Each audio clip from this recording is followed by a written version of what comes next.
I'm Jake Lacey. And I'm Peter Vasquez. And welcome to the Directors Hall of Fame. This week we'll be discussing Jonathan Glazer. He's a British filmmaker. I love his movies. This is our first podcast with me and Jake. Jake's in Australia. I'm in New York City. We're two movie nerds. We're filmmakers in our own rights, but we love movies. We love studying different film directors, watching tons of movies and stuff like that. But Jake, you want to give the audience a little bit of context as to how we know each other and all that, pretty briefly? Yeah, so me and Peter grew up in the same town together, but didn't become friends until high school. We went to a private high school together, and that's where we became close. We didn't really love movies as much as we do now then, but we definitely liked going to the movies, and we liked the franchise stuff for sure. And there was always excitement around that, talking about it. And I think that sparked the interest in movie making, but we were much more interested on it on like a franchise level. But then in 2018, at the end of 2018, I moved to Australia because of my dad's work. And me and Peter thankfully stayed close, but we both suddenly got into, real movies. Not that they aren't real movies, but like actually watching a lot of movies and not just franchise stuff. Around the same time, I think the movie for me was Once Upon a Time in Hollywood. I think the same for you, maybe. Huge one. Huge one. That's a big one for us. Yeah, I think. Yes, we loved the MCU. We were at every single Marvel movie that Thursday at 7:00 or whatever it was. Even then, we liked some outdoor fare, even if we didn't really know it, like The Wolf of Wall Street, Scott Pilgrim, Superbad, I guess. Yeah, Scott Pilgrim was another big one. Yeah. That was a big one. But yeah, I think Once Upon a Time in Hollywood really opened the doors, because I did. Tarantino was the first filmmaker that I kind of explored the filmography of and kind of became familiar with, and Hollywood was such a big one for both of us. And we're really good friends. We've stayed very close, even though we live pretty far away from each other now, and we've kind of we've both explored movies and really diversified the kind of movies we watch at the same pace and watch a lot of the same stuff. So if you stick around and listen to this podcast, you'll probably find that me and Jake share a lot of taste, but I think it's going to be really interesting to see where that taste, where we follow the same path and where we drift off into different paths in terms of how we view these great movies and these great filmmakers and where the films stand in their filmographies. But so I can do a little quick beat on structure of what this is going to be like. So it's the Directors Hall of Fame. We're the goal of the podcast is to create a Hall of Fame for the greatest film directors of all time. Film directors come in all different shapes and sizes, but every filmmaker we do is going to be notable for some reason, important to both of us. But we're also trying to discover new films. I think me and Jake, both of us, if we're authorities on anything, it is movies, but we are not. I don't think either of us could say that we've completed the canon. There's so many films, so many filmmakers that we are yet to explore, and I think part of the goal of the podcast is to discover new filmmakers. Like Jonathan Glazer is this filmmaker who, for me, I don't. The first movie I saw of his was Zone of Interest. So at this time last year, I hadn't seen a single one of his films. I guess two more logistical things. Spoiler warning for Sexy Beast, Birth, Under the Skin, and Zone of Interest. We have no interest in discussing these films without the full context of what the stories are. So if you haven't seen any of those movies, just be prepared for mild spoilers, although Glazer's filmography is so unique, it's kind of difficult to spoil these movies we're about to talk about. And the purpose, mostly we're going to be discussing just the narrative feature films. A lot of these great filmmakers have made documentaries, music videos, commercials, other things, and we will discuss them. But in terms of like really exploring the filmography, we're going to try to stick to narrative feature films. That being said, Jake, do you want to give kind of opening remarks about Glazer and how you feel about him and his movies? Yeah, I mean, like you, I hadn't really explored any of his work until Zone of Interest. So last year, I was very unfamiliar with any of his stuff. But I've always heard about his film Under the Skin in specific because, Scarlett Johansson is such a big star, and I really love sci-fi films.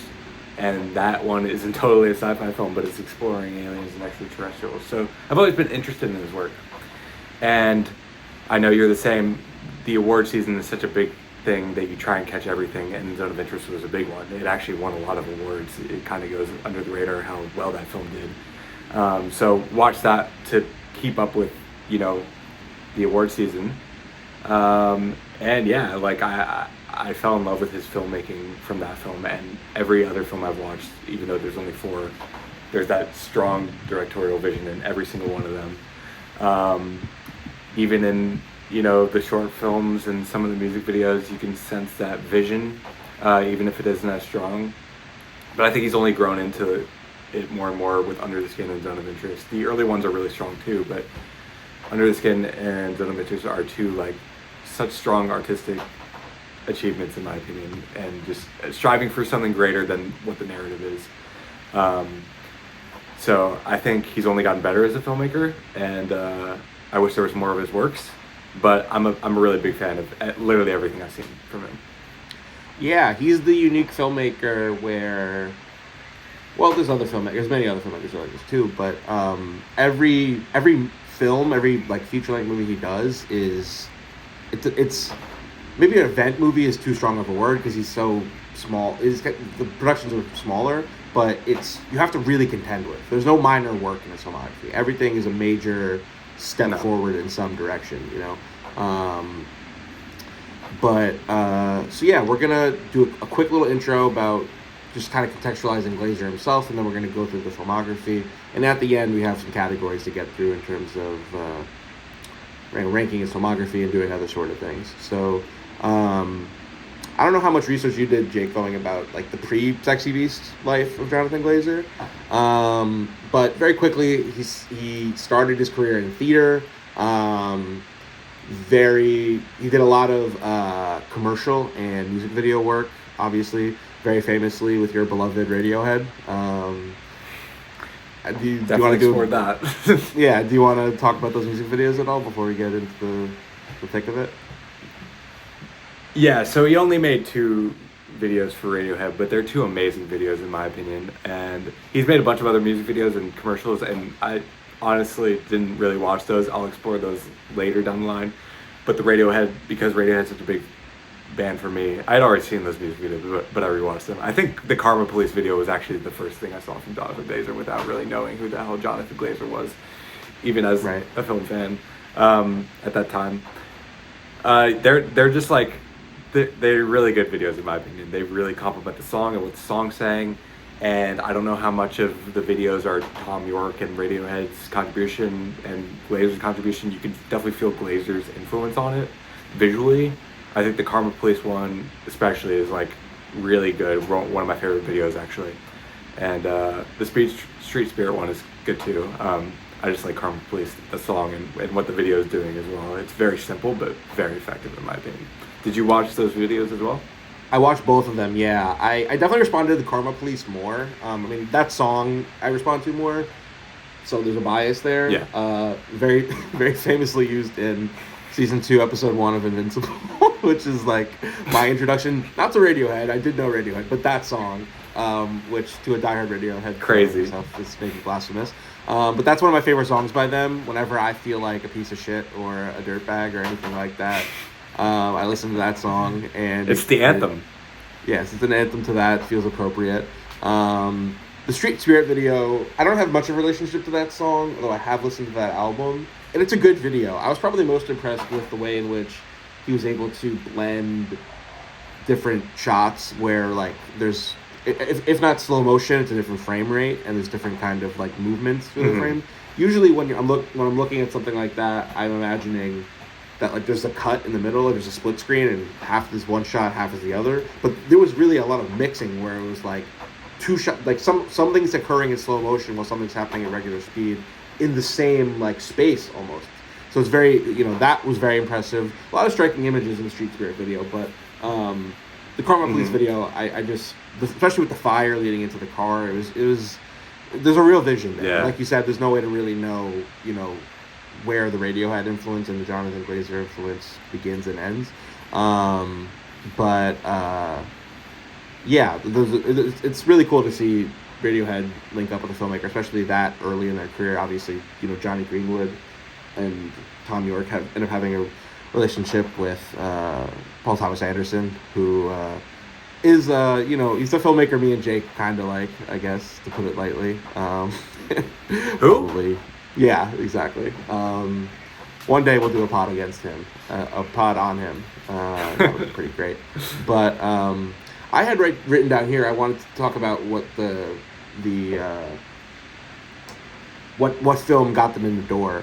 That was something I want to explore for every filmmaker we do, but for me, to me, it seems like the Radiohead stuff is mostly where he kind of announced himself. I think I read that he won an MTV award for Best Direction one year, so it feels like within the industry, he was like a respected director before he even shot a feature. I mean, he did some short films which I didn't see. But I feel like he had established himself in these other genres, and it seems like he was like honing his skills for what would eventually become, his auteur thing that he had going on. But do you have any other thoughts on early Glazer before we get into it? No, but I think you're right in saying those videos are really, really important in getting his feature films made. Most filmmakers do music videos and commercials to fund their projects. And I don't necessarily think that was the case for Glazer, but I think it definitely helped him, gain recognition. And when he released his feature films, people probably went to see it because they knew him from the Radiohead videos and loved the Radiohead and loved those songs and loved what those videos were doing. So it's definitely notable, and I'd say definitely got him where he is before Sexy Beast, even more so than Sexy Beast. Even though I don't really know I know Sexy Beast got Oscar recognition. I know it's very beloved, but yeah, I think those videos are great and notable. I don't know what they tell us about his filmography, but that doesn't really matter. For sure. All right, so let's get into Sexy Beast. You watched this film more recently than I did. Where'd you land on Sexy Beast? Just opening thoughts, I guess. I really liked it. It's a really fun movie. Like I said, I like all of his stuff. It felt like the least Glazer to me. He didn't write the script. I'm honestly not totally sure. I should be better read on what he did with the other. I think he wrote Zone of Interest, Under the Skin. I think he wrote. Am I right on that? Yeah, before I could jump in really quickly. He didn't write Sexy Beast. He was a co-writer on Birth. He adapted Under the Skin and Zone of Interest from books. Yeah. So it just felt like the least Glazer to me in terms of the themes and from what I've seen. Maybe if I saw Sexy Beast first, I'd feel differently. But it's an undeniably amazing time. It's very short and just so entertaining throughout. I mean, you've got people coming in just on fire, and specifically Ben Kingsley, who is the person to talk about in this film. What a performance. He's electric. The moment he enters the film, you can't take your eyes off him. He's the most watchable person, but even Ray Winstone is amazing and great in the film, and Ian McShane isn't enough in my opinion, but great. I just, if I was thinking about his whole filmography, this would not be the one I think about, because it just feels like a fun crime movie that someone like Tarantino, Guy Ritchie would have made. Maybe Guy Ritchie wouldn't have made it as well as Glazer. But yeah, that's just my thoughts on it. Yeah, so this was the last Glazer movie you watched out of the four? Or Sorry? Third? Was this the last one you watched out of the four, or the third, or the second to last? Second to last. Second to last. Right. So, yeah, Sexy Beast was the second Glazer film I had seen. I saw the Zone of Interest first, like I said before, and we'll get into my thoughts on the Zone of Interest. I'll say quickly, it's an incredible artistic accomplishment. To say the film is fun, or to say it rips, or to say that it's a good time is just a complete misrepresentation of what that film is, because it's not any of those things. And Sexy Beast is the complete opposite. It was a breath of fresh air for me in assessing who he was as a filmmaker, because it's just so damn fun. I mean, for me, I completely agree with you. The Ben Kingsley performance is what makes this film a must-watch. I mean, I Hmm. I don't want to put him up there with like the Frank Booths or the Norman Stansfields of the world, but he's almost reaching that pantheon of like these great performances by character actors. Like I like Ben Kingsley. To go back to the Marvel thing, we know him from Iron Man 3 as the Mandarin. He did some work with Scorsese too, which I've seen. He's very good in Shutter Island, and he's good in Hugo. But I've never seen anything like this from him. I mean, I still have to see Gandhi and then some other stuff he's done. Um, but he is fucking electric in this movie. I mean, it's. I think it's the. It's been a little bit since I've seen the movie, but I was just watching some clips again, and everything he's doing is just so fun. The sequence of him smoking the cigarette in the airplane is so good, and everything he says, he's obviously a sociopath. The character's a sociopath, but he's so animated yet so deadpan in the way he communicates his aggression. Yeah, that alone makes that film amazing to me. I mean, spoiler alert quickly, once he dies, the movie, I don't want to say it falls off a cliff, but my enjoyment of it definitely lessens. I agree. It's much less interesting without him. Yeah, I like the Ray Winstone character. It's just like it feels very like how to describe it? Like the whole process of robbing that bank it feels very constructed, and it's about process and stuff like that. And that's cool, and there's a lot of cool images and stuff like that. And ultimately, it's cool to see Ray Winstone get another chance to retire, even if he didn't get paid for the job, and all those other things that happen at the end. But ultimately, the Ben Kingsley performance is what's big here. But was there anything notable about your viewing experience of the film? I think you just watched it at home, right? Like just. Well, I watched it at home after a day of seeing The Brutalist, which we can get into down the line, but obviously that's a very long film, very heavy film, lot to think about. So, in a way, Sexy Beast was like a really fun vibe to be in after that, but it also meant I was pretty, tired after a long day of cinema. Not saying that I didn't enjoy the film. I really liked it, but that might tell why I wasn't as big on it as maybe you were later down the line when we ranked the films or something. But I watched it at home. I had to buy it on Apple TV. I now own Sexy Beast, which I couldn't be happier with. I'll definitely watch it again. But it was the only film I couldn't stream of his.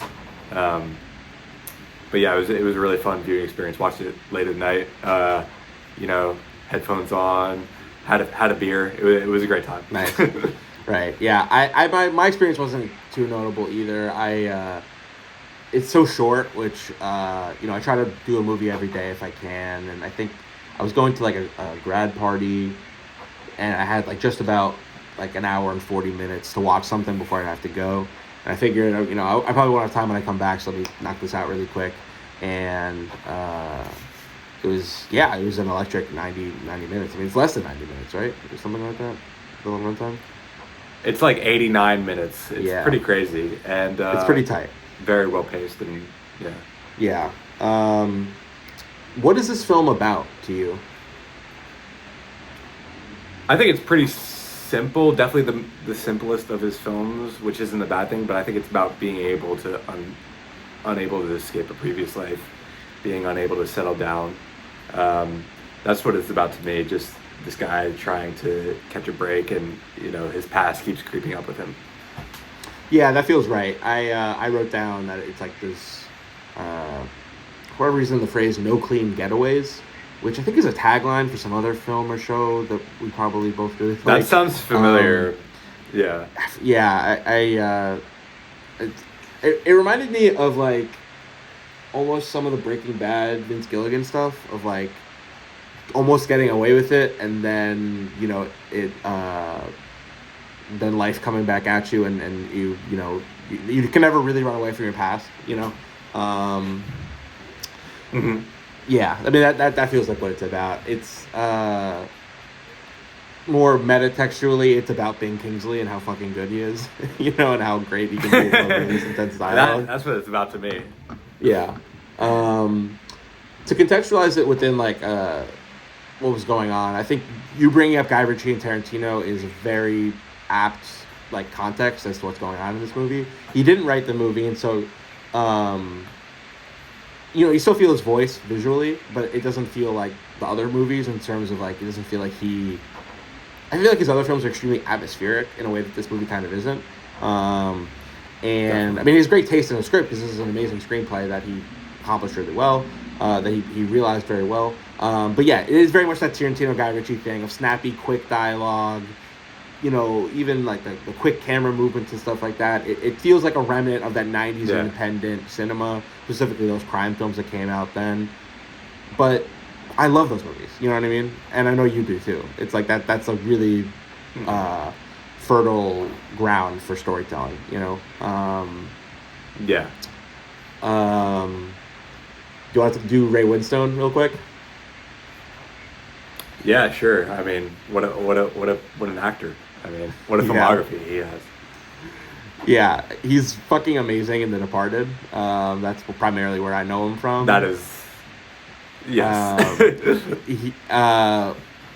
He's actually, isn't he also in Hugo? I think he's in Hugo too, right? He's in Hugo, yeah. Very unnotably to me personally. I mean, yeah, that cameo is the biggest. It's not. I don't know if it's a cameo, but that performance is not especially notable, apart from the fact that both him and Kingsley were in it. So I guess Scorsese's a fan of Glazer to an extent. That is notable. Yeah. The opening image of Ray Winstone at that beach with that terrible suntan is really striking. It's great on that poster. It looks really. It's good. Amazing. Yeah. Yeah. It feels iconic, Absolutely. The tan with the trunks, with the hair. He's a stocky guy, obviously. It's a really powerful opening image and sequence. It's probably the best thing about the movie, apart from the Ben Kingsley performance, which I don't know how. I don't hear people talking about it. I feel like he got the supporting actor nom, which I couldn't be happier about. But I didn't know going in that this was such a great performance from Ben Kingsley. I mean, I like Ben Kingsley, but yeah. When I was revisiting those clips of his performance, his accent work really stuck out to me a lot. I don't know if it's a Cockney accent. I don't know enough about British culture to know which specific dialect he's doing, but it's very effective. Yeah. It's just very British. Did he win Best Supporting Actor? He didn't win for Best Supporting Actor, but he was nominated. He's won an Oscar. Oh yeah, we could do that really quick. No, can you tell me who won? I don't Sorry know to derail. I just need to know who beat that performance. Yeah. Let me look it up really quick. Here we go. So, wow, you're not gonna like this at all. In the 2001 Oscars for the 2000 year of movies, Ben Kingsley was nominated for Sexy Beast. Ian McKellen was nominated for Lord of the Rings: Fellowship of the Ring. Ethan Hawke was nominated for Training Day. Jon Voight was nominated for Ali, and Jim Broadbent was nominated for the film Iris. And if you want to take a wild guess as to who won, it was Jim Broadbent for the film Iris.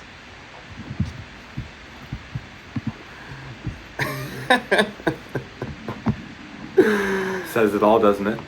It does. So for further context about me and Jake, we plan on living together in New York City at some point this year. I think Jake's gonna move back, and I'm waiting to watch Lord of the Rings until he's here because he's such a big Lord of the Rings fan. It's maybe my biggest blind spot in all of cinema is not having seen the Lord of the Rings movies. But I love Ian McKellen from the X-Men movies. Marvel's coming up way too much in this conversation. But yeah, I don't even know who Jim Broadbent is. I don't know what the film Iris is. I cannot imagine that he's as good as Ben Kingsley is in this movie. If you had told me Ethan Hawke won for Training Day, I'd be like, okay, I like Ben Kingsley more, but I could respect that. Even Jon Voight, who, I don't know how. I haven't seen Ali. We'll get to it when we do Michael Mann, but I like Jon Voight and his 60s and 70s stuff. I don't even know who the hell Jim Broadbent is. That's crazy. But yeah, anything else you want to say about Sexy Beast? That is crazy. No, I just find it really hard to imagine someone watching this and not liking it. I feel like it's just so enjoyable. Yeah, I completely agree. Very watchable. Okay, Yeah. moving on. 2004. That's when Birth came out, right? Yep, Yes. 2004's Birth. This is the movie I most recently watched. So did you. Same here. Yeah. Where did you land on Birth? I watched this last night and I absolutely loved it. I thought this was so amazing, and especially after Sexy Beast, it was like then nice to get a very interesting and compelling and very just emotional. I found this movie so emotional. I found it so heartbreaking, so deep and very profound about grief and what someone you know deals with when losing someone, and if this happened, like what that I found what that person would do so realistic, at least that character. um, I thought it was so well put together. I think the performance is amazing, and I think the score is unbelievable. And I will say the movie I thought about the most when watching this is The Sixth Sense for some reason. Maybe that's Yeah. a bit of obvious, but I thought a lot about Shyamalan, and this was much more of a darker. Shyamalan would have made this lighter and happier, and Glazer took it in a different direction, which is probably better for this type of story. But as a huge Shyamalan fan, I loved thinking about that and getting stuff out of that in that way. Um, it's definitely not his. It might be the strongest script he's worked with, in my opinion. Um, but yeah, I pretty much loved everything about this. I'm a huge fan. Yeah, I really liked it too. I think the Shyamalan comparison is apt. Um, I was just listening to the Big Pictures Nicole Kidman Hall of Fame, and they were talking about this movie, and Mm-hmm. Sixth Sense came up. It's a big point of comparison. We both love The Big Picture. We both love Sean Fancy and Amanda Dobbins, and they do incredible work. Big influence on this podcast for sure. Mm-hmm. Yeah, Oh, Birth is absolutely. great. I just, yeah, it was on Criterion. It was really cool. Nicole Kidman is one of my favorite actresses. I think she's amazing. She's really, really good in this movie. Very solid. I really like this movie too. It was like, I think it's ultimately about the persistence of love. You know, I watched an interview with Kidman and Glazer on Charlie Rose. I don't know how often you watch Charlie Rose's interviews, but I really like them. Sometimes. He's kind of surface level with his questions, but I don't know. I whatever they had going on back then, I try to check those out if I can. And yeah, I think the thing about Birth is that he like it's conceit about the child who may or may not be the reincarnation of this woman's husband. You referenced it, and he said it too in the material I read, where he wasn't so interested in making a ghost story as it was about like what would the reality of an experience like this look like, you know. Mm-hmm. I think I struggled with it in the sense in kind of the second half where the metaphor kind of like I feel like they pick and choose where it worked. Like I thought from the very beginning, like okay, this kid is the guy, you know, and then the kid doesn't remember his mistress, and therefore he isn't the guy. It's very difficult for me to understand what the psychology of the kid character is if he's not the guy. So it feels like it's nuanced, and obviously like you have to expand upon the initial plot device of what the story is, and so I understand why it changed. But I feel I kind of lost sight of its initial appeal for me in that sense. But I say that to say that I really like this movie. It was really good. It was really cool to see the guy. Her dead husband's brother. He's from Fargo, right? He's Steve Buscemi's like. Yes. Yeah. Yes, and he's in Lebowski as well. Yeah. Yes, he is in Lebowski. He's one of the nihilists, right? Yes. Something. Yeah. Yeah. But I had a pretty regular viewing experience with it. I think we both kind of just watched it at home on the Criterion, right? Or anything notable at your experience? Yeah. Yeah. No, nothing notable. Yeah, I think it's notable that this is his first screenplay credit.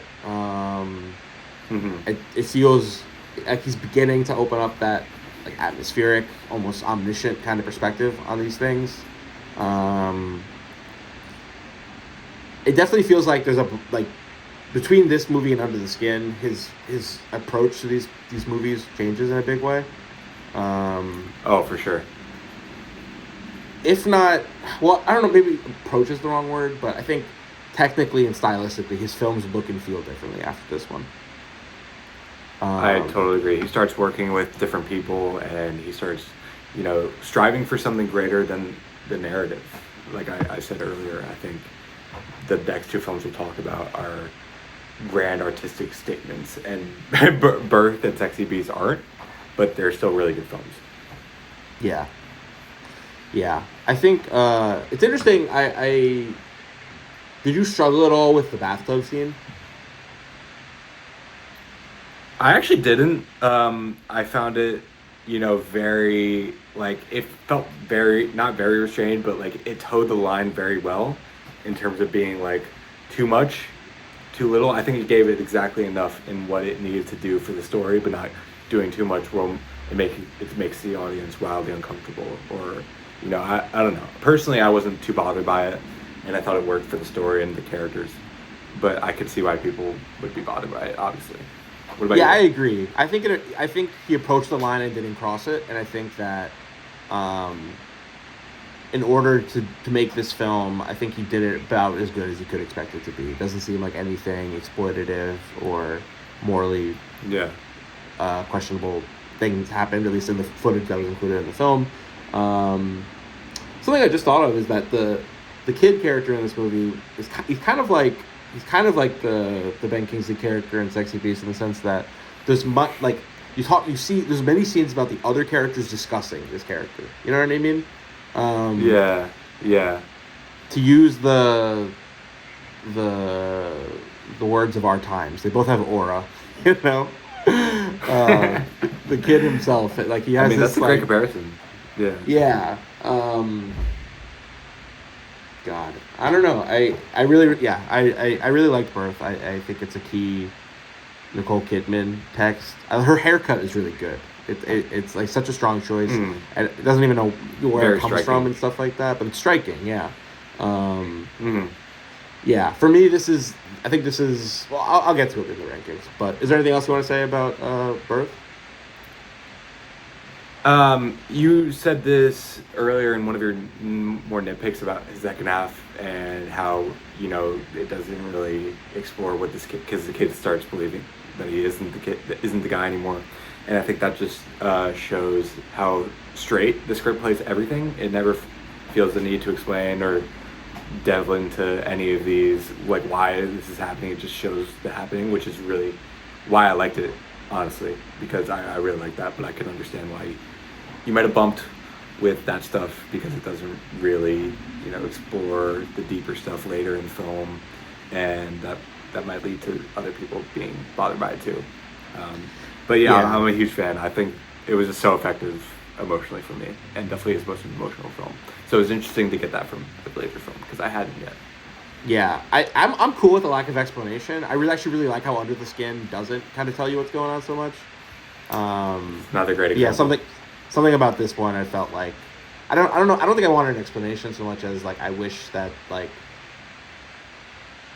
it felt like the metaphor. I don't know. It felt like the metaphor kind of they picked and choose where it worked. But that's yeah, I know what you mean. But yeah, you want to get into Under the Skin? Let's do it. This is the one, in my opinion. Yeah, I agree. This is absolutely the one. Was there anything notable about your experience with watching it? This was the second Glazer film I watched. I watched it I watched it last year, 2024, a few months after I saw Zone of Interest, because I'll get into when Zone of Interest released for me in Australia, but it wasn't when it released in America, I'll tell you that. But yeah, I watched it late at night, in the dark, in my room, in my college dorm room that I moved out of now, and it was a very memorable experience because I was just very isolated and locked in. I had noise canceling headphones on, very immersed, which is how you need to watch this film, in my opinion. And yeah, it blew me away. I watched this in October of 2024. It was part of a month-long series of horror films which I was watching. this movie is not the scariest of horror movies, but I think it definitely works in that. It is in that genre, without a doubt. Yes, I think so as well. Yeah. I watched it with my lovely girlfriend Sakuntala and my good friend Wes. Wes fell asleep along the way, but me and Sakuntala finished it out. And yeah, like we said, this is the one. I think this is his best film. To me, this film was about sexual violence, and I think there's also a wish fulfillment in this movie of watching. It's like a slasher movie where a woman is killing a bunch of men. Now, it's a very metaphorical death that these men experience, with like, especially how Glazer represents it formally. But with misogyny being such an enduring, awful thing in the world, there's you take great joy. I took great joy as an audience member to watch this alien who looks like a woman killing these men, especially when it's just handled with such technical skill, what Glazer has at this point. Yeah. What do you feel the movie's about? I wrote down it's about transforming and conformity, amongst many things. That's what I wrote. Because obviously what you said, it's definitely about that too. Yeah. But I feel like this alien transforming and then trying to fit into the society, that's where the movie really worked for me personally, but also really works as a metaphor for misogyny and sexual violence and all that stuff. But that's why I think this film is so good, because it can be interpreted in many different ways. It allows for a lot of readings, a lot of interpretations, because it doesn't really explain, like you said earlier. So, yeah, I think it's about that though. Yeah, I think I agree. I think that the alienation is a theme in Glazer's filmography, and it's really cool to see him literalize the metaphor. Yeah. I read the description of the movie before, and I kind of wish I hadn't, because the movie, like, you could very easily miss that the Scarlett Johansson character is an alien. I mean, the ending obviously reveals that she's not a human, but like, it's very like coy as to what what is occurring in the film. Honestly, the whole motorcycle character in the movie, I have no idea what's going on with that. I think I'd have to watch it 5 more times to even have an idea as to like how that guy figures into what's going on in the film. But I love surrealist film, and I think the best, like, maybe surrealism is too strong of a word, but like vague, like, no, avant-garde maybe isn't the right word either, but stories that don't hold your hand. I think I love those kind of movies when they're done right, and this one is totally done right, in the sense that, like, I don't know what's going on, but I want to know more, because there's a lot, there are movies that come out where they're very vague as to what the logic of the story is, and if you don't care to know, then the movie's not going to work for you, Yeah. So this film is just completely full of intrigue. It's an adaptation of a novel, like we said before, but this film, he really puts his stamp on it in terms of at least how he directs it. I mean, maybe the story, and I haven't read the novel, I don't think you have either, but like, there's such a voice in how this film is made, Yeah.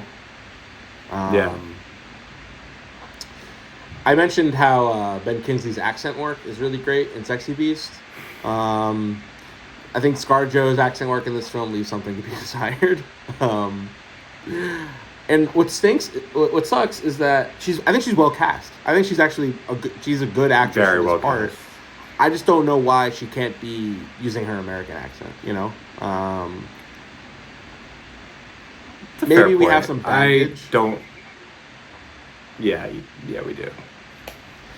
Yeah, she's an enduring movie star. She's in so many films, but she's just not she's not a chameleon, you know what I mean? She's not like Robert Pattinson, where she can voice the Heron and, you can transform, you know what I mean? That's not the kind of actor she is. And she's one of my favorite actresses, but for some actors, I think the British accent is difficult. I don't know if you saw recently, but there was like a video circulating of Denzel doing a British accent in a movie, and it's also not especially good. But Denzel is one of our great actors. You know what I mean? He's one of the probably 5 or 10 best actors of our time, and so ultimately it's fine because the character actually doesn't speak that much. The ScarJo character, Yeah. but that was something that I remember about my experience, but not especially loving that, especially because it feels like there's such an easy fix. I don't know why she doesn't have to have that, I guess, Scottish accent because it's set in Glasgow, but That's a fair point. I don't take much issue with the accent personally, because the character is meant to be this alien. It's funny you say that she's not a chameleon, which I agree, but the character is a chameleon in the movie, practically. So I personally don't take issue with it, but it is interesting that it's such an easy fix and they didn't choose to do that.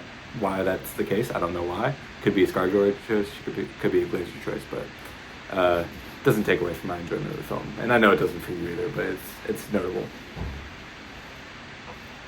Yeah. I was trying to describe the style of this movie, and the best word I could come up with was industrial.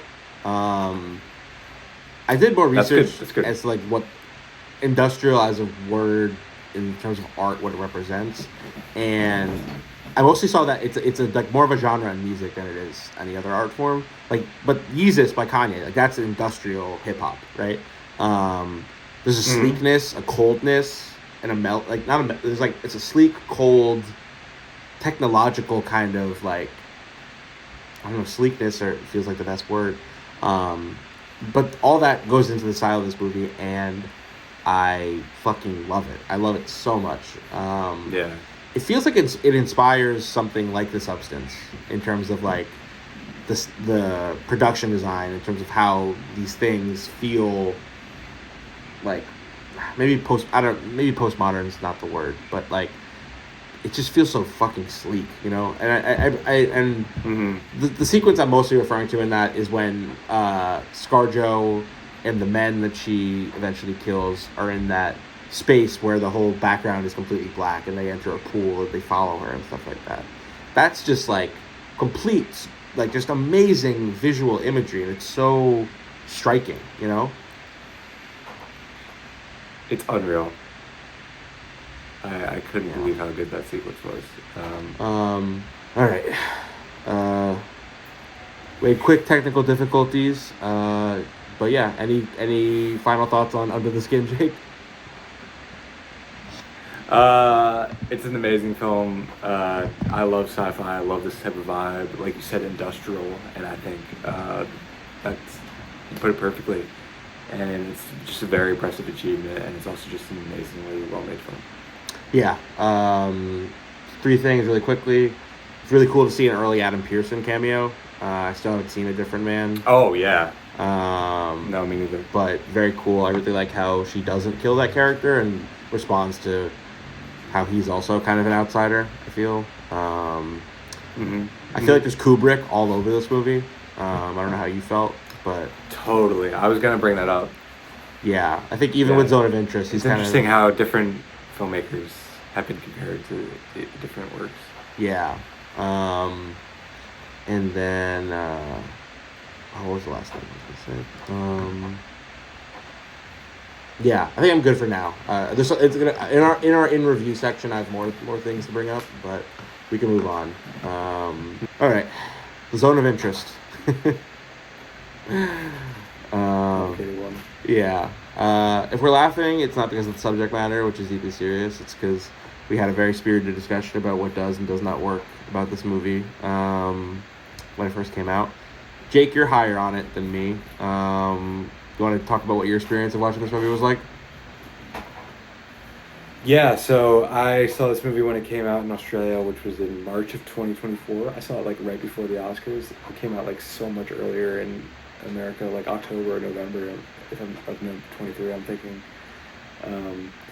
I actually saw this movie hungover, not intentionally, but that wasn't a fun way to watch this. But I still really just admired this, and this is one of those movies that you just respect and admire more than you actually like it, because I think this movie is not made to be enjoyed. Like you said, it's not made to be, you're not meant to be like, wow, I had an amazing time watching that after watching it, which might be conversely against, what movies are, but I think it's more of an artistic statement than a movie, which and the fact that he does that through film, through visuals and sound and stuff like that, I think is very impressive, and why I like it. And I think it's just really great that something like this exists. It's perhaps not the way I would want to view and get out of a movie like this evil and banality of evil, which is what this movie is about, in my opinion, and I think you'll agree. I think I remember you saying at the time that Scorsese's view of evil through Killers of the Flower Moon is much more interesting to you, and it is to me as well. But I still think it's important that there's a film that's doing it this way as well. I think what's cool about film is seeing filmmakers tackle different subjects in different ways, and this is Glazer's way of doing it, and it feels very close to Glazer's style. You know, it's a very nice extension of Under the Skin, tackling different subject matter. So yeah, I really do. I can't say I love it, but I really love the filmmaking, and I really love what it's going for, and I love that he's sticking to his style. Yeah, there was a pretty funny meme I saw on film Instagram, which, you know, I don't know if you ever see, there'll be like a poster of a movie, and then they'll put like, you know, they'll isolate like the runtime basically and say what was going on. Like, it'd be like, Yeah. for like, I don't know, Fight Club would be like, you know, oh my god, this is so fun at the top, and at the beginning it'd be like, what the fuck, or whatever it would be. Maybe Fight Club's not a good example. But anyways, it was like the zone of interest, the poster, and then from the beginning to the end, it was like the zone of my disinterest. Which I always thought was very funny. But no, I'll be an adult, and I will say It's quite funny. that this movie is an incredible artistic achievement. There's no other movie like it, at least that I've seen. It's very clear what the movie is about. I think you got it right when you said it. What I wrote down was how we can how civilized society can coexist with atrocities, and the relationship between distance and space, and it's not, I don't think it's lost in either of us. It's greater context in the world today. If you want to have an idea of what Glazer, what his intention was, you can go watch his Oscar speech. But my viewing experience with the film was it was interesting. It came out. It probably did come out in limited release in the fall of 2023. I saw it in either January or February, right before the Oscar nominations came out. In a re-release, I saw it. I saw it by myself on a random day, and it was grand of an artistic statement as it is. There's some really, really striking moments, but you're kind of just watching Nazis do chores for 2 hours, and what makes it work dramatically and why it was so successful is that they're doing chores, but then you can hear in the sound design this absolute genocide that's happening in the back, and that's like a really striking juxtaposition of sound and image, but it doesn't make for the most entertaining of watches. I forgot what I had said about Scorsese. Of course, I was referencing Killers of the Flower Moon because they were released in the same year. That's a movie that deals with evil, and to me, it feels like it's really entertaining, while you're also able to simultaneously recognize how awful what's going on is. And so, I think it's really a really unique statement, and I'm glad it exists, and I'm glad I watched it. I didn't revisit it for this podcast, but Me neither. But it's good, and you're right about it was kind of underrated about how successful it was at the Oscars. It was probably the most successful film outside of Oppenheimer that year. Yeah. It's just to bring up a couple of things pretty quickly. This is another adaptation of a novel. Although, like Under the Skin, Glazer clearly puts his perspective on it. I think he's still working in that Kubrick mode of like, I am an auteur, and I'm going to provide you a very omniscient, very subconscious experience of this world, and it's very effective. The three things. I think the sound. There's been much discussion about the sound design. You can't undersell how important it is to the film and how much of an accomplishment it really is. I would be absolutely fascinated as a filmmaker to know what that process was like of creating that for this film, just because it's so layered and obviously has such resonance in the film. The two stylistic flourishes that I really responded to most, apart from something else that I'll mention towards the end of the pod, is the zoom in on the flower. If you remember that moment, I'm sure you do.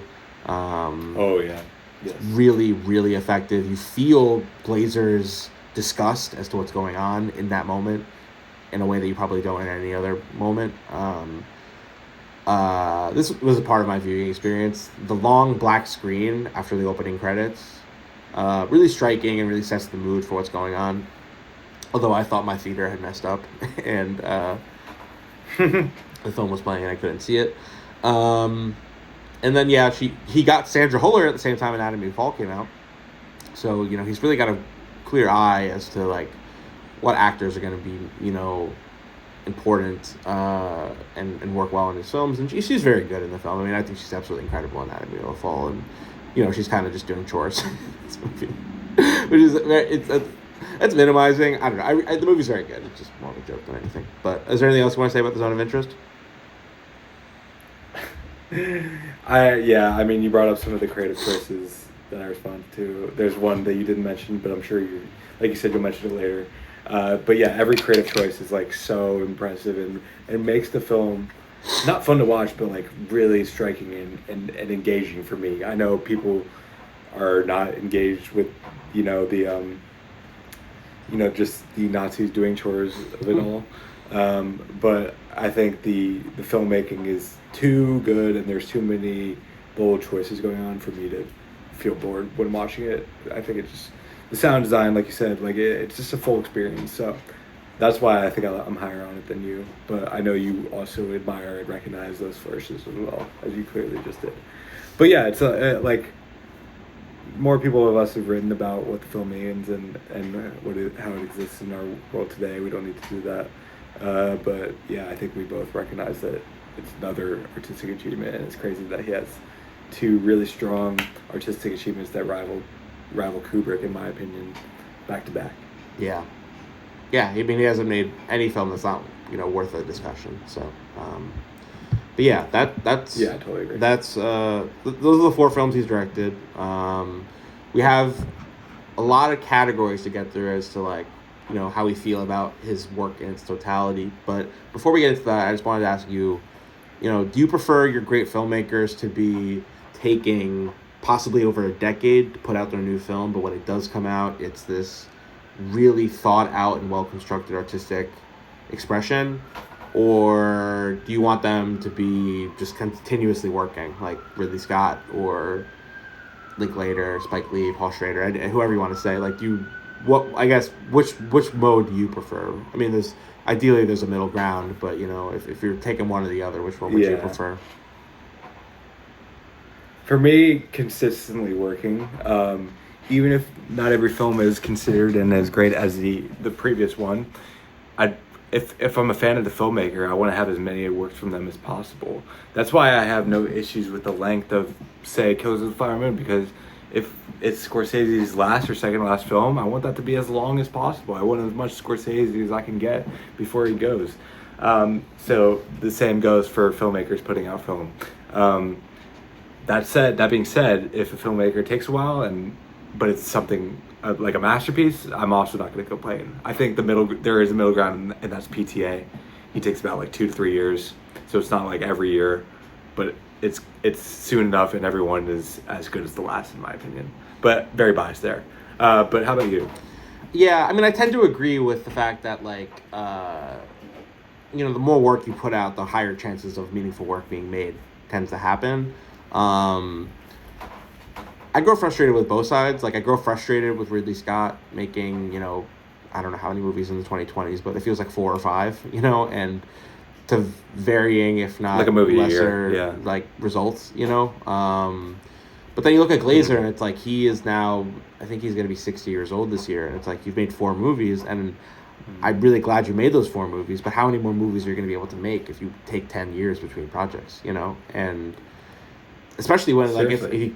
if something comes out and you don't respond to it, it's like, okay, now it's gonna be 20 years before something I really respond to comes out. And so I think that I think there's plenty of Yes. middle grounds It's with much more risky. I mean PTA, Tarantino, Fincher, Sofia Coppola, whoever you want to say. There's many filmmakers. It feels like the 3 to 4 year range, or 2 to 4. It feels like a good range, I guess, in terms of how much time between projects feels appropriate. Although, there's no right or wrong way to be a filmmaker, I guess. No. But yeah, if you want to get into some of the categories, the first one I have here is what is the best performance in any of the director's films? I think we both have the same answer, but what would you say? It's Kingsley. It's Kingsley. Yeah, very obviously. I think his later Yeah. works, Under the Skin, Zone of Interest, feel like there's so much going on with Glazer as the director of the film that although the performances are good in the films, it's not really about them. Whereas with Sexy Beast, it's like he's just letting No. Kingsley cook, Yeah. It's Kingsley or Kidman, and I'm gonna take Kingsley, obviously, but Kidman's very good too. And exactly what you said, the later films don't really favor any performance. Yeah. Best needle drop. We might have the same one for this one too. Feels like an easy answer to me, but what do you have? Surely. Peaches by the Stranglers, opening of Sexy Beast. Absolutely. That song is electric, Yeah. and that whole scene is electric. I fell in love with the movie. I less so over time, but immediately because of that song and the whole opening with the song. I immediately added it to my playlist. It's a banger. Yeah, I completely agree. I mean, it really sets the mood for what that kind of like retiring in a European villa, what that is like, and like the excess and the fun, and it's, I mean, it's kind of like a practical pick because he doesn't have needle drops in Zone of Interest or Under the Skin. Yeah, it's kind of by default. Yeah, it's a little bit by default, but it is a really effective needle drop that I'm glad is in here. It's an amazing needle drop. Yeah. This might be a boring thing if we have the same answer, but I think we feel the same way. I think I know what your best single track of score is. I know what mine is. What would you say?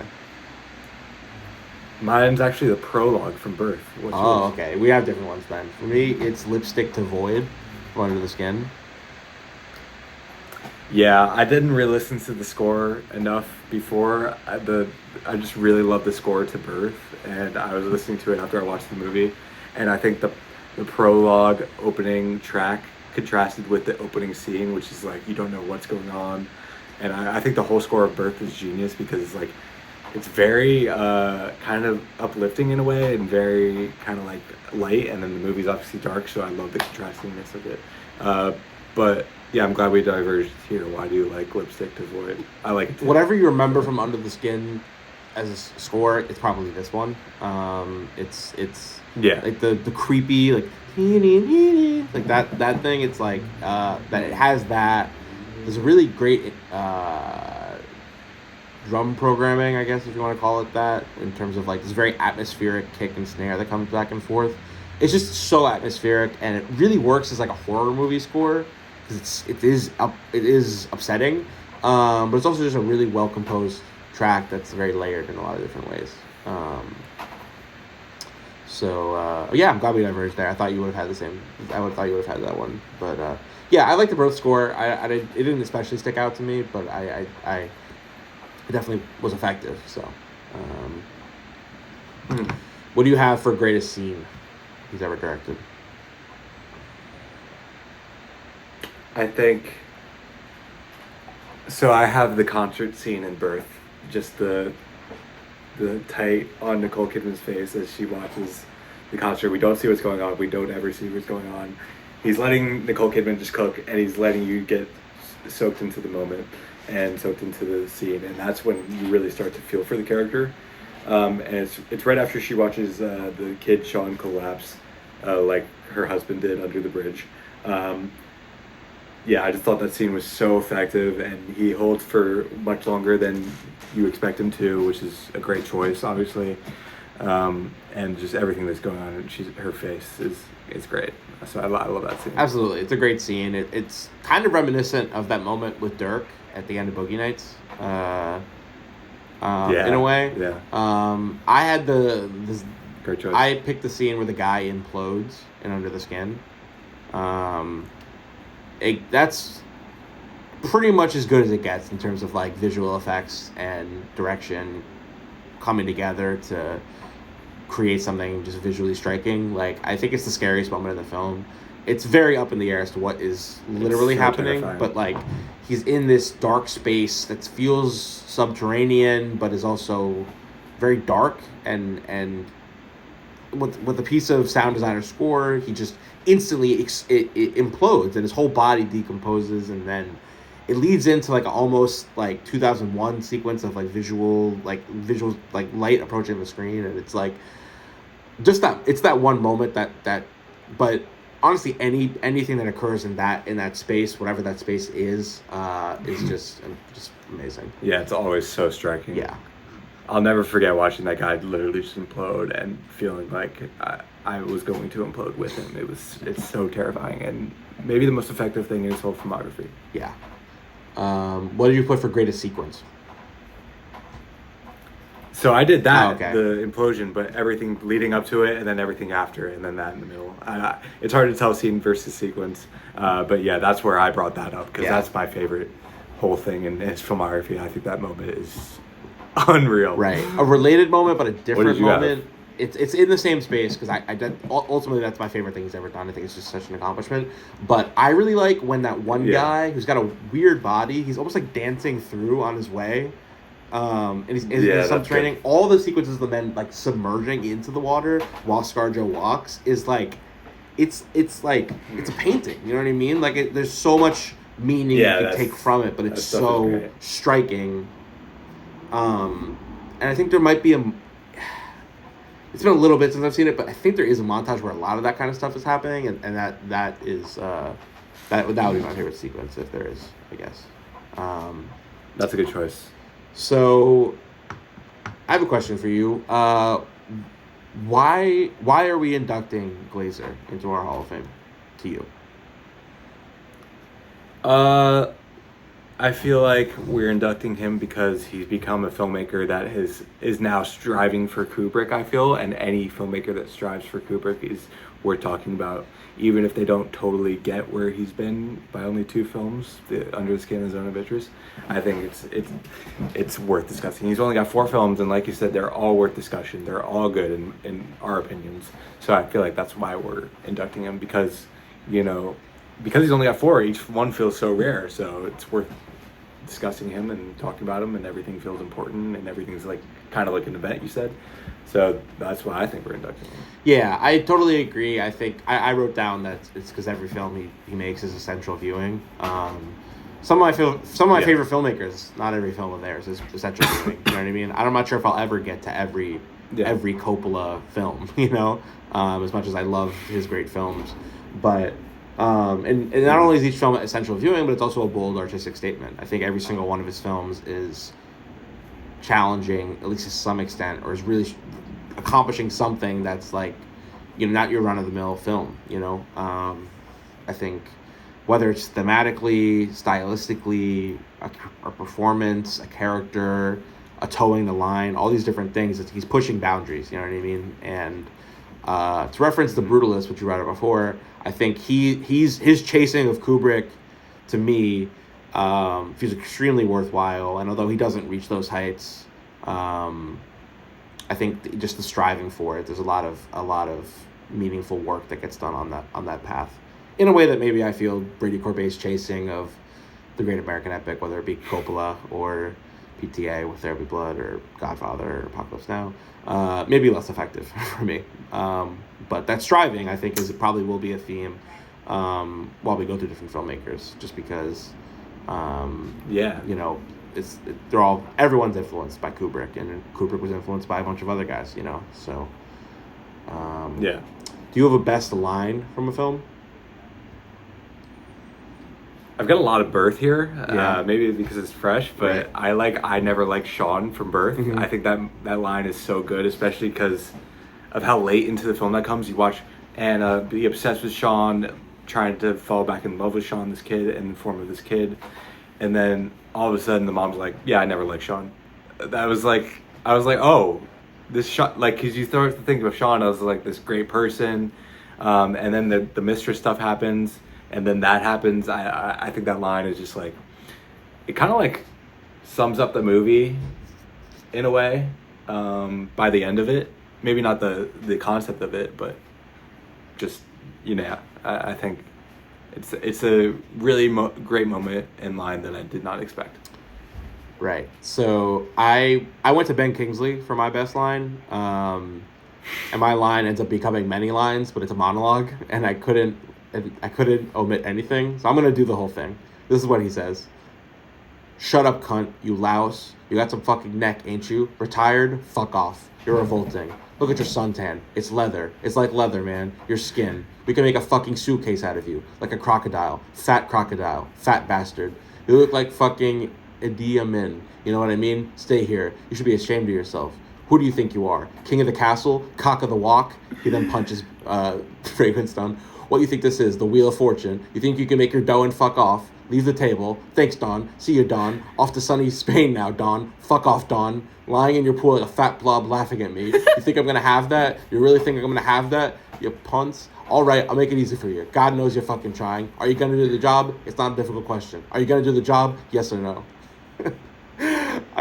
That is incredible stuff. That should be the winner. It's not even a line. It's a monologue. But he's incredible. King of the Castle is so good. You might be able to hear my roommates in the back laughing at me doing this impression. Okay, best individual shot. We might have the same answer because this is what I was waiting on. What do you have? I have the zoom in on the flower. Oh, okay. Yeah, that's a very good one. That's you have the infrared. I don't have the infrared. I have the flash forward to the Holocaust Museum. Yeah. That moment makes the movie for me. You could talk about it. I completely agree. I mean, the shot itself that I'm referring to is when he's looking down the hallway and it's very black. It comes right after a flash forward to the Holocaust Museum. I think that recognition of how history will perceive your own indiscretions is incredibly poignant and feels like the final. I mean, it is the final moment of the film, but it summarizes the themes in such an effective and striking way. And yeah, that even, I mean, there's been discourse on Twitter about best shot is not necessarily best frame, but just that one that works as a shot and a frame of just him looking down that hallway. It's extremely effective. Yeah, it never left my mind. So that's a great choice. I think of that moment more in its totality rather than the single frame, just like the edit of it, right. And kind of like the narrative of it. But it's an amazing choice, and we should have brought that moment up in the Zone of Interest discussion. Yeah. But we're talking about it now, so it's good. I held on it just because I knew it was coming. But yeah, really important. That's fair. I have a bit of trivia. I don't know if you have any. This is my favorite. The men lured into the van by Scarlett Johansson's character were not actors in Under the Skin. Jonathan Glazer had hidden cameras installed in the van and only informed the men afterwards that they were in the movie. That is badass indie filmmaking. You know what I mean? For sure. Was there any other trivia you picked up on in any of the research? No, I mean, I had that, but I figured you would talk about it. It's also, it would have been worth talking about in the Under the Skin discussion, but we're talking about it now. But yeah, it's pretty crazy. Yeah. To watch that now, knowing it. It's just awesome. I love that so much, especially when he's clearly got. I'm not sure if A24 produced it. They probably only distributed it, but he's clearly made he's made a couple really big important films, and he's still in that indie world of how can we this is a really. It's it's pushing boundaries, in terms of production. I mean, ultimately, Scarlett Johansson seems to speak well of the film, and she was, seems like everything ended up okay. But that's a very vulnerable position to be in as an actress. You know what I mean? And putting her in that vulnerable position and getting great work out of it, and ultimately seeming like they got away with it is a really cool thing. Could have gone very wrong. Absolutely, especially with the context of what the scenes are like. Okay. Who do you think his best collaborator is? I got Michael Levy, who did the score for Under the Skin and Zone of Interest. Nice. And also for one of his short films that I actually watched in preparation for this called The Fall. He did it like in 2019, 2020. He did the score there too, and it's really good.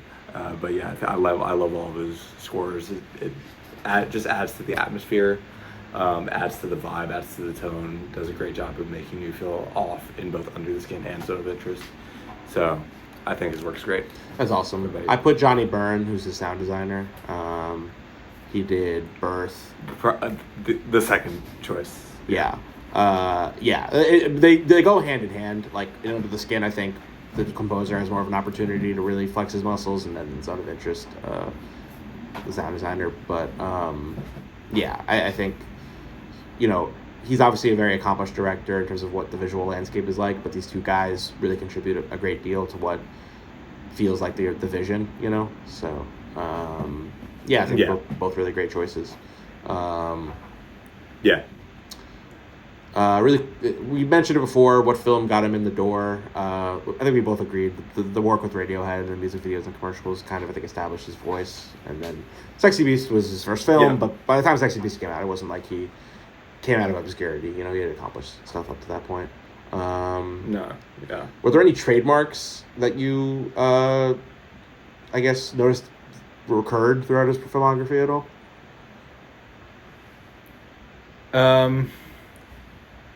I didn't find any particular trademarks like the Kubrick stare, right. But I found that like in Under the Skin and the Zone of Interest, there is just like an intentionality in everything. Yeah.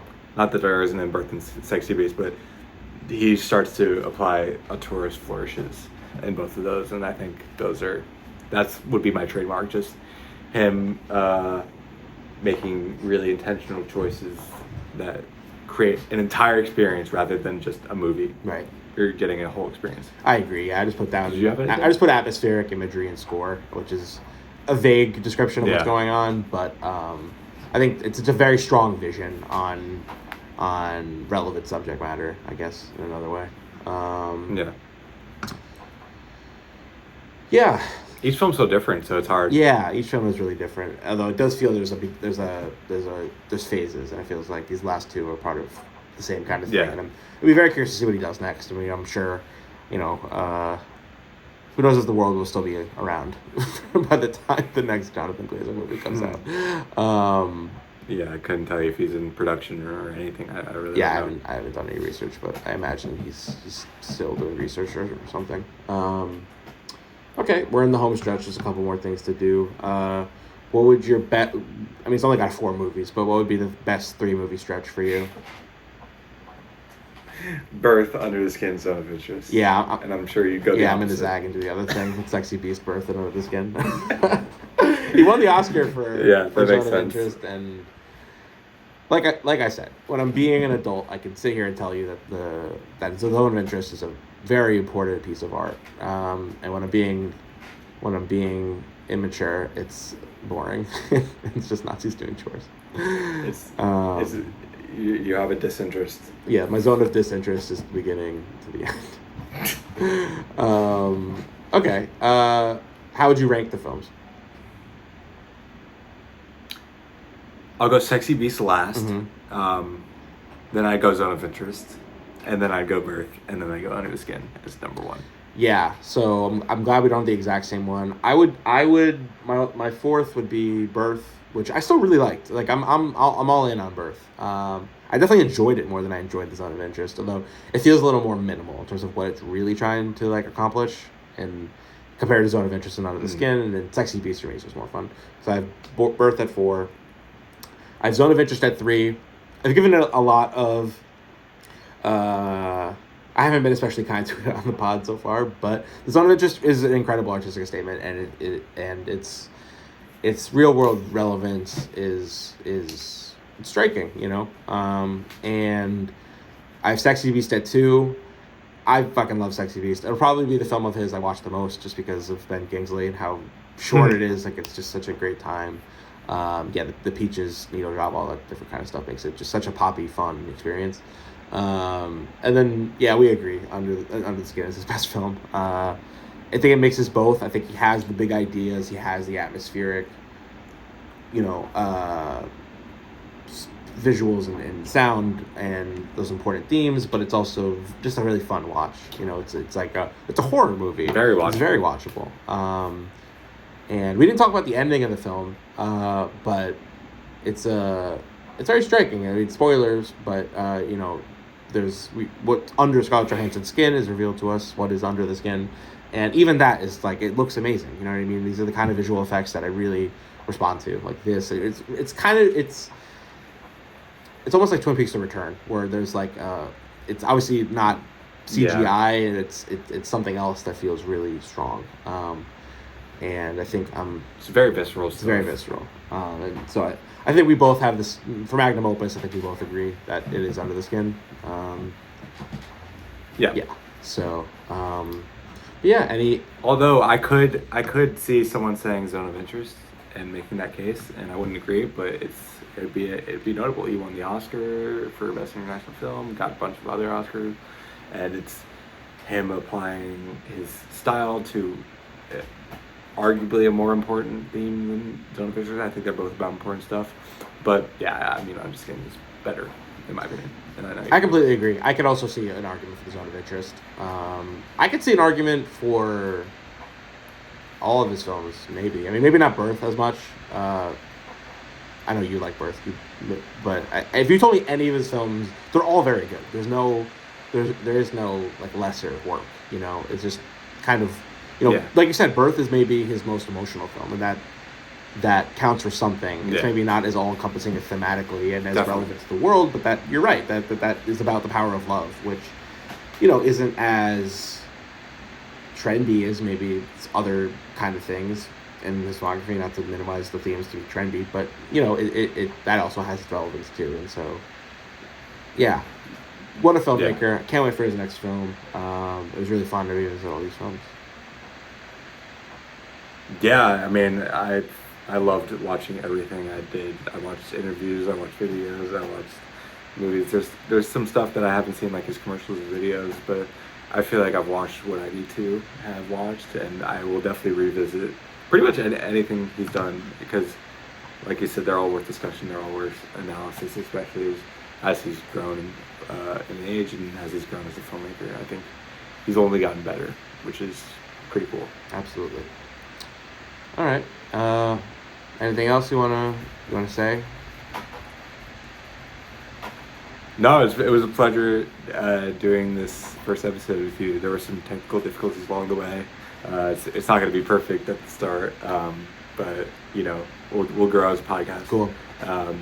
Definitely in terms of quality and in terms of structure and stuff. But I really love talking about movies with you, and I hope the audience enjoys as well. Yeah, for sure. We're going to try to induct a new filmmaker each week. Glazer had a shorter filmography, so this might end up being only the one episode. If we do somebody like Sidney Lumet with 45 films, we might have to do a couple different episodes to get through all of them. But the goal is to watch, for both of us, to watch every film from each filmmaker we talk about, and to, basically keep the same structure, go through the filmography, and, have an in-review section. And, this is just the beginning. We're very excited about this. We love movies. We're very good friends. We love talking about movies. So, hopefully come along with us on this ride, find new filmmakers, find new movies along the way. And this was a pleasure, Jake. Great to speak with you about this. Should we say who we're doing next, or leave it as a surprise? Sure, we can say who's doing next. We're gonna do Sofia Coppola next. So you have, if you're watching this upon release, you have about a week to, catch up on any of your films you haven't seen. I've actually, as of this recording, I've seen everything now. I know you still have some stuff to watch, Jake. I got a lot of work to do. Yeah. I cannot wait to get into hers. That's a real body of work, and not to minimize. There's going to be a lot of different choices there. Absolutely. A lot of variety. For sure. All right. Well, we're logging off. We'll see you next time, guys. Enjoy. Peace.